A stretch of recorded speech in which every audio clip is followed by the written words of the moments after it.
ಕ್ಷುಲ್ಲಕ ಕಾರಣಕ್ಕೆ ಕುಟುಂಬದ ಮೇಲೆ ಹಲ್ಲೆ ಆರೋಪ.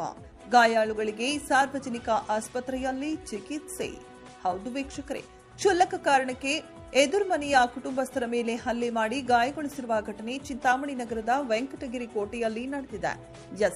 ನಗರದ ವೆಂಕಟಗಿರಿ ನಿವಾಸಿಗಳಾದ ರೇಷ್ಮಾ ಅವರ ಕುಟುಂಬದ ಮೇಲೆ ಅದೇ ವಾರ್ಡ್ ನಿವಾಸಿಗಳು ಹಾಗೂ ಅಮೀರ್, ಚಾಂದ್ ಪಾಷಾ, ಸುಹೇಲ್, ತೌಸಿಫ್, ರಿಹಾನಾ ಎಂಬುವವರು ಹಲ್ಲೆ ಮಾಡಿ ರೇಷ್ಮಾ ಕುಟುಂಬಸ್ಥರನ್ನ ಗಾಯಗೊಳಿಸಿದ್ದಾರೆ ಎಂದು ದೂರಿದ್ದಾರೆ.